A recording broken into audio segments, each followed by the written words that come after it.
segunda parte do metabolismo da água, nós vamos falar sobre hipernatremia. A hipernatremia, então, é a falta de água.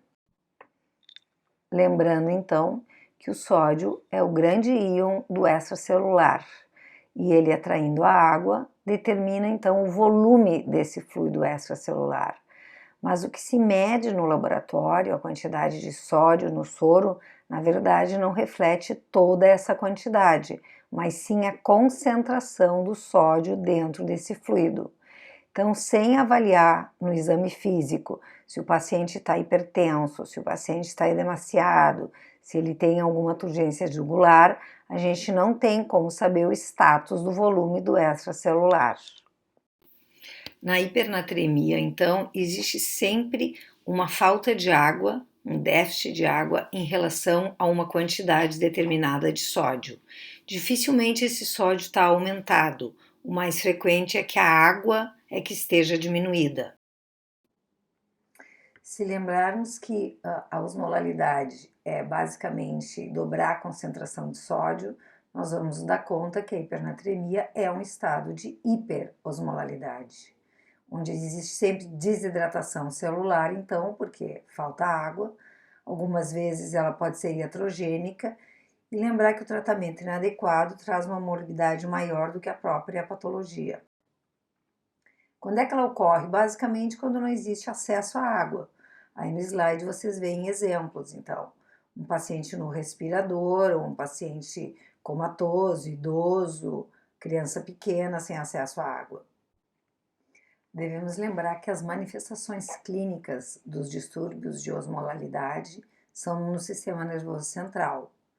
A sede, então, que é para desencadear a liberação de hormônio antidiurético, é um dos sintomas principais, mas se a pessoa não tem acesso à água, a alteração, então, se dá no nível de consciência, que pode ser leve até chegar ao coma. Nas crianças, pode acontecer agitação, inquietação, letargia, fraqueza muscular. As causas de hipernatremia, então, a gente pode ter como perda pura de água, perda de fluido hipotônico e sobrecarga de sódio, que vocês podem ver aí na tabela em detalhe. Mas eu gostaria de chamar a atenção, então, para as perdas de fluido hipotônico, que são as mais comuns. As renais, por exemplo, com diuréticos, as gastrointestinais, vômito, diarreia, que são muito frequentes, e as perdas cutâneas naqueles grandes queimados. Mas todas essas causas listadas são importantes. Na hipernatremia, o paciente pode estar, então, hipervolêmico, hipovolêmico ou euvolêmico. Examinando o paciente, então, se ele apresentar uma hipervolemia, um volume de extracelular aumentado, nós temos que pensar em causas iatrogênicas, excesso de soro fisiológico ou de bicarbonato. Agora, se ele tiver euvolêmico ou até hipovolêmico, nós vamos ver como é que está essa urina dele. Se ele tiver com volume urinário baixo e a urina concentrada, provavelmente, então, ele está perdendo bastante água livre ou perdas gastrointestinais ou até renais. Se por outro lado ele tiver, então, excretando bastante urina e a osmolalidade dessa urina for aumentada, nós precisamos pensar em diuréticos, diurese osmótica, como por exemplo manitol. Agora, se essa urina não tiver com osmolalidade muito aumentada, tiver, portanto, diluída com altos volumes, nós vamos fazer um teste com desmopressina, com hormônio antidiurético. Se ela conseguir, então, concentrar, responder ao hormônio antidiurético e aumentar a osmolalidade dessa urina, era um problema de liberação de hormônio antidiurético e, portanto, diabetes insípido central. Agora, se não houver resposta a essa administração, a osmolaridade da urina continuar alterada, com altos volumes e bem diluída, isso então é um diabetes insípido nefrogênico. É um problema que o rim não está respondendo ao ADH. Lembrando que no diabetes insípido central pode existir problema na produção ou na liberação do hormônio antidiurético.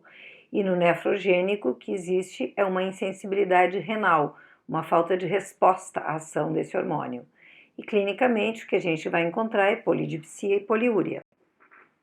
No diabetes insípido central, então, existem causas variadas que estão listadas aí nessa tabela, vocês podem examinar, desde traumas, infecções, tumores, alterações vasculares, etc.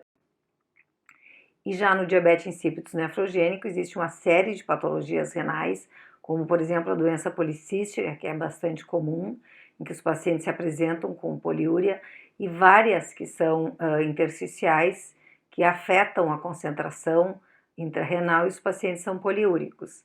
E em termos de medicação, o que é bastante comum, que aí está listado, é o lítio. Um volume acima de 3 litros de urina é considerado poliúria, e ela pode estar bastante diluída, como numa administração excessiva de água, ou problema no hormônio antidiurético, ou ela pode ter bastante soluto.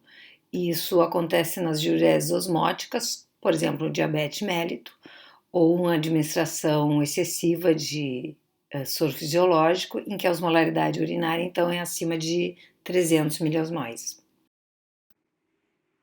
Quando a gente vai abordar o paciente, a primeira coisa é determinar a volemia clinicamente, pelo exame físico, pressão, turgor cutâneo, frequência cardíaca, pressão venosa central, se estiver disponível, a desproporção de ureia e creatinina, a ureia é muito elevada em relação à creatinina, a hemoglobina, porque o paciente pode estar hemoconcentrado, depois ver a causa do déficit e tentar corrigir essas causas, por exemplo, suspendendo medicamentos, fazendo teste com o DDAVP, que é o análogo da vasopressina, calcular um déficit de água corporal total e se existem perdas contínuas.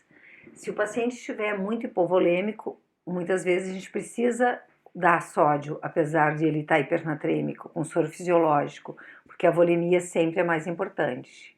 E depois corrigir o déficit de água sem ser rápido, porque pelo risco de edema cerebral.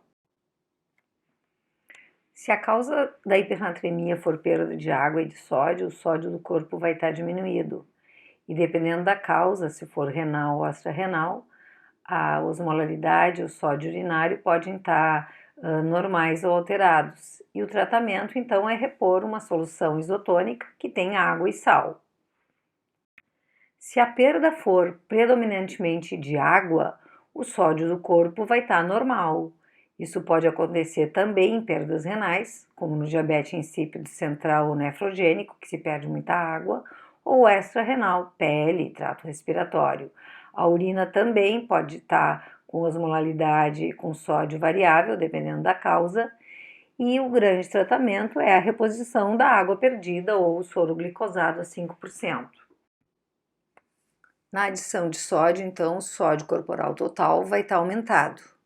Ali vocês veem as causas clínicas e eu quero chamar a atenção da iatrogênica, que é a administração de bicarbonato de sódio hipertônico.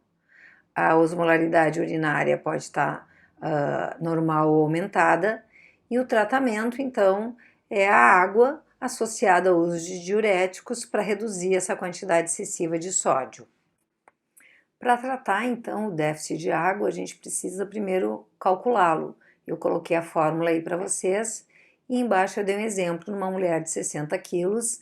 Então, a gente colocando a fórmula, 50% do peso dela é a água corporal, depois qual o sódio medido e o sódio desejado, que nunca se corrige todo, porque a correção traz mais morbidade do que benefício. E sempre preferia a via oral ou a sonda nasogástrica quando estiver disponível, porque é muito mais seguro.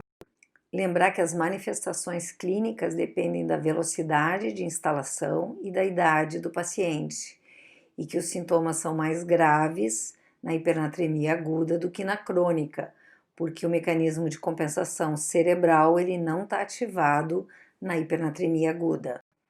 O tratamento, então, é feito com água ou com soluções hipotônicas, com uma correção lenta, como eu coloquei aí para vocês, meio miliequivalente por litro por hora, e se for aguda, menos de 48 horas, aí sim pode ser 1 miliequivalente por litro por hora.